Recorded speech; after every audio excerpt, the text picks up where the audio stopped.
Hi everyone, welcome to a new episode of the Newsish Wisdom Wednesday broadcast with myself, Temba Robin. And today we're in the studio with Renelle Roux from CTU Training Solutions, who's going to be telling us a little bit more about the benefits of bursaries as well as virtual learnerships. Renelle, welcome. Good morning, Temba. Thank you for having me. Cool. Right, so I've got a couple of questions for you. We're kicking off with the first one is, what are the obstacles for companies when implementing learnerships? Implementing learnership is always a difficult thing, and now with COVID-19 we have more challenges. If we have a look at the practical workplace experience that is required for learnerships and the COVID-19 regulations with inside of a company, because I can't have my full workforce on site, that practical experience and that mentoring, that physical person-to-person contact is not there anymore.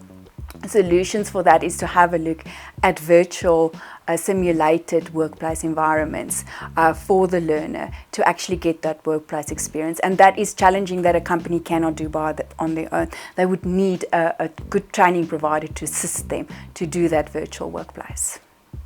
And as a client, what is the most effective way of securing funding for your relevant CETA, or is it the same process for all CETAs? So every company belongs to a specific CETA. There are 21 different CETAs. Each CETA has its own process when it comes to funding. CETAs open a specific time frame for companies to do application for additional funding that they can get that will assist them with funding the learnerships or the internships and the bursaries, which will also count towards their BEE spend. So it's very much CETA dependable, and you have to have a look at what we refer to as the window of funding. Okay, good to know. My next question is, what are the benefits of bursaries for clients? Bursaries are a very good thing to do. Where I have learnerships, if I place a learner on a learnership, I have to sign a fixed term contract. The learner becomes part of my workforce, so there's always labour relations involved with a learner on a learnership. When I do a bursary, however, I as an employer have a choice. I do not have to present that student with a fixed term contract or any workplace experience.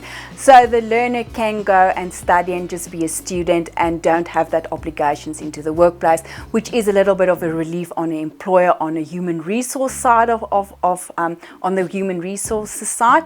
But employer always have the choice to take that student and do give them an employment contract.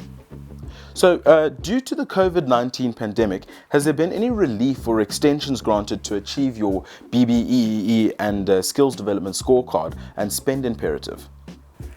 So when the COVID-19 started and we had the lockdown, there was a STL holiday announced, which gave companies a little bit of relief on their skills levies that they had to pay over to SART.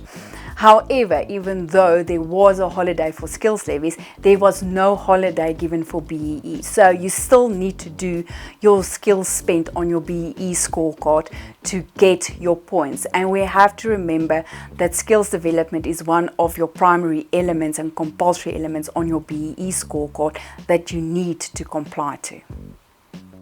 And my last question for you is, due to COVID and the 3 million job losses that we've experienced, it's becoming extremely difficult to find employment for our entry-level skilled learners once they've completed their qualifications. So how would you suggest that we tackle this growing concern for learner absorption?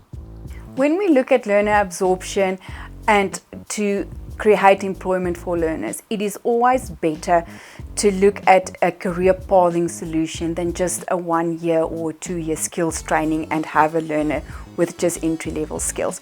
We are looking at building the economy and building careers in this country. So if you do career pathing with a learner, it becomes a strategic solution that is not just beneficial to the company, but also to the learner. Take the learner on a 2-3 year learnership and then an internship. Find small enterprises where the learner can be placed and get experience, or that you can sponsor to work in a smaller place. The better skilled a learner is, with the more skills that they can acquire in the workplace, the better are the opportunities for working. Well, that's all we have for you today. Thank you to Renelle for joining us, and we will catch you again very soon for another episode of the Newsish Wisdom Wednesday broadcast here at CTU. Bye.